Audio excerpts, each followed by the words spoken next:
Sébastien Decubert, bonjour. Vous êtes directeur adjoint de Nutri7 France. Nutri7 lutte contre la malnutrition dans les pays défavorisés. Est-ce que déjà vous pouvez nous en dire plus sur l'activité de Nutri7, à la fois sur les pays, sur votre activité précise?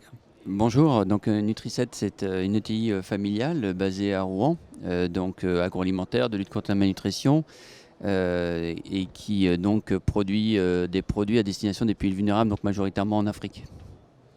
Alors, qu'est-ce que vous produisez en particulier comme produit?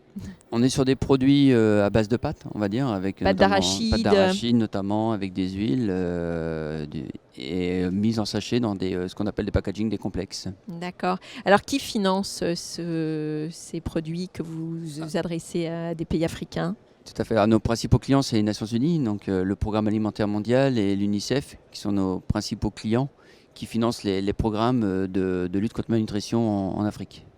Alors, vous avez, pour donner quelques chiffres, combien d'enfants, parce que je crois que vous adressez surtout un public d'enfants malnutris, combien d'enfants est-ce que vous aidez chaque année à travers le monde? Alors, à travers le monde, pour le site en France, donc à Rouen, qui est le plus gros site, on va dire, du groupe, c'est l'équivalent d'à peu près 7 millions d'enfants bénéficiaires chaque année, ce qui représente entre 45-50 000 tonnes. Si on prend notre réseau de franchise Plunpifield, parce qu'on a également 10 partenaires, notamment principalement basés en Afrique, c'est quasiment le double avec l'ensemble des partenaires. Et en Afrique, il y a des pays en particulier pour lesquels vous travaillez ou c'est vraiment toute l'Afrique? Alors, il y a des pays en particulier, notamment l'Éthiopie, Madagascar, le Yémen. Pour le site France, la principale destination reste quand même le Yémen aujourd'hui, qui est la plus sévèrement touchée par la malnutrition. Par la malnutrition. Comment on explique aujourd'hui, on vous pose certainement la question, qu'aujourd'hui, en 2021, il y ait autant de disparités de nutrition dans le monde? Est-ce que ce sont les conflits? Est-ce que ce sont des problèmes de climat? Qu'est-ce qui fait qu'il y a autant de malnutrition? Tout à fait. Alors, tout d'abord, la malnutrition, c'est plusieurs facteurs. Hein. Ça peut être les opposés entre l'obésité, comme l'absence d'accessibilité à la nutrition ou la mauvaise nutrition. Et par cela, donc c'est plusieurs facteurs. C'est-à-dire que je pense qu'il y a un souci d'éducation dans certains pays, notamment développés, autour de la nutrition. Et puis pour les pays vulnérables, ça peut être des raisons climatiques, comme vous l'évoquez, notamment cette année, par exemple, à Madagascar, où il y a une forte sécheresse. Il n'y a eu jamais autant de problèmes de malnutrition liés à ça. Ça peut être des conflits locaux. On est dans des pays souvent instables, hein, comme le Soudan, par exemple. Mais c'est aussi, on va dire, des contextes particuliers. Je vais citer par exemple la Covid et la crise sanitaire. En Afrique, on a voulu avoir une approche assez similaire que dans les pays européens, notamment avec le confinement. Et ça a envenimé encore plus les choses, le fait de confiner les Africains dans certains pays.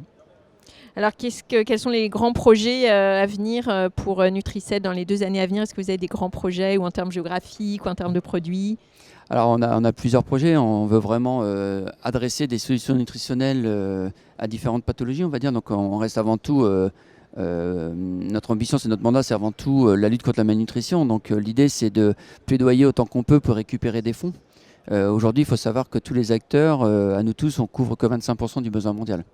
Donc le problème aujourd'hui, c'est de trouver les fonds pour pouvoir adresser des produits et des solutions. Mais également, on réfléchit à des projets... Ce ne sont pas les destinataires finaux qui payent vos produits, on a bien compris. Ouais. Et puis en parallèle, on travaille aussi sur des solutions nutritionnelles pour d'autres pathologies, type le diabète par exemple. Il faut savoir qu'il y a des pathologies où les solutions ne sont pas que des solutions pharmaceutiques. Hein. La nutrition peut également y travailler. Et puis pour d'autres cibles, on a un produit là innovant qu'on est en train de commercialiser, notamment pour les seniors. Merci beaucoup. On vous souhaite bonne chance dans ces projets. Sébastien Decubert de Nutri7 France. Et bonne journée beaucoup. ici sur l'événement Big. Merci.